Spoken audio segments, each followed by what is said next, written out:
मैंने अपनी बेटी की परवरिश ना अमलों के तहत की। अच्छे से जानते हो आपने परवरिश की अपनी बेटी की। करोड़ों की जायदाद है, कुछ महीनों में हो जाएगी। वदीमा से मोहब्बत करके सब कुछ गंवाया, मुझे कोई खौफ ही नहीं। किस चीज पर साइन ली जा रही है? हिम्मत कैसे हुई सवाल करने की। मैं साइन नहीं करूंगी। हेलो फ्रेंड्स, सालार के बाप ने तो साफ इनकार कर दिया है कि वो किसी भी सूरत में इसका रिश्ता वदीमा से नहीं करेगा। वो सालार को ये धमकी भी दे चुका है कि अगर इसने अपने बाप की मर्ज़ी के ख़िलाफ़ जाकर इस लड़की से शादी की तो इस घर के दरवाजे इस पर हमेशा के लिए बंद हो जाएंगे।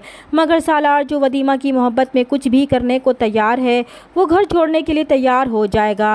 वो वदीमा को किसी भी कीमत पर खोना नहीं चाहता था। वो अपनी माँ से वादा लेकर जाएगा कि वो अब वादे के मुताबिक इसका रिश्ता लेकर वदीमा के घर जाएंगी और फिर वो घर छोड़ने से पहले अपनी माँ से गले मिलकर उन्हें तसल्ली देगा कि वो परेशान ना हो, वो उनसे मिलने आता रहेगा।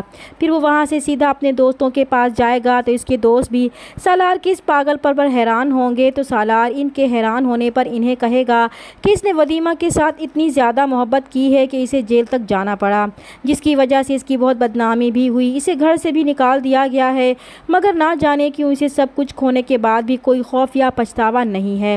वदीमा की मोहब्बत के आगे ये सब कुछ इसे बेमायनी सी लगता है। दूसरी तरफ सालार को अब वदीमा से बात करने के लिए मोबाइल का सहारा भी मिल चुका था, जो उसने वदीमा को होटल में दिया था, क्योंकि इसे मालूम था कि वदीमा का बाप बहुत ज़्यादा सख्त है। उसने वदीमा के बाहर निकलने पर भी पाबंदी लगा रखी है। इसलिए इस मुलाकात को गनीमत समझते हुए सालार ने वदीमा को अपना मोबाइल दिया था।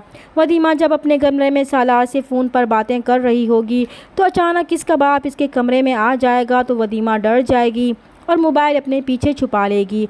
तो इसके घबरा जाने पर इसका बाप पूछेगा कि वो इतनी घबराई हुई क्यों है, तो वदीमा बात को टाल देगी। मुजफ्फर ने वदीमा पर चाहे जितनी भी पाबंदियां लगा रखी थी, इसके बावजूद वो सालार की मोहब्बत को कबूल कर चुकी थी। इसके बाप को अंदाज़ा ही नहीं था कि वो सालार से राब्ते में है। इसे तो बस इस बात का लालच था कि वदीमा के ज़रिए सारी प्रॉपर्टी इसे मिल जाएगी। वो हर सूरत में वदीमा की शादी अपने भतीजे नवीद से करना चाहता है। दूसरी तरफ नवीद और इसका बाप भी सिर्फ जायदाद हासिल करने के लिए इस शादी पर रजामंद हुए थे। नवीद तो वदीमा के बाप से भी 2 हाथ आगे था। इसने भी सिर्फ अपने बाप के कहने पर इस शादी के लिए हामी भरी थी। इसीलिए वो अपने बाप के कहने पर जब दोबारा वदीमा के बाप के पास जाएगा और एक बार फिर इसे बाहर अपने साथ लेकर जाने की बात करेगा तो मुजफ्फर इस बार इजाज़त नहीं देगा कि इसने पहले भी अपने असूलों के ख़िलाफ़ जाकर वदीमा को इसके साथ जाने की इजाज़त दी थी। मगर आज के बाद वो शादी से पहले इसके साथ कहीं नहीं जाएगी, क्योंकि वो अच्छी तरह जानता है कि इसने अपनी बेटी की परवरिश अपने उसूलों के तहत की है। तो नवीद भी वदीमा के बाप पर तंज करेगा कि वो जानता है कि उन्होंने अपनी बेटी की तरबियत किस तरह की है, इसलिए वो इसे लेक्चर ना ही दे तो बेहतर है। इन्हीं बातों के दौरान जब वदीमा चाय लेकर आएगी और नवीद को जैसे ही चाय देने लगेगी तो वो चाय नवीद पर गिर जाएगी। नवीद जो बड़ी देर से वदीमा के बाप की कड़वी बातें बर्दाश्त कर रहा था, वो गुस्से में आपे से बाहर हो जाएगा। वो वदीमा को सुनाएगा कि इसे तमीज़ ही नहीं है कि मेहमान को चाय कैसे देते हैं।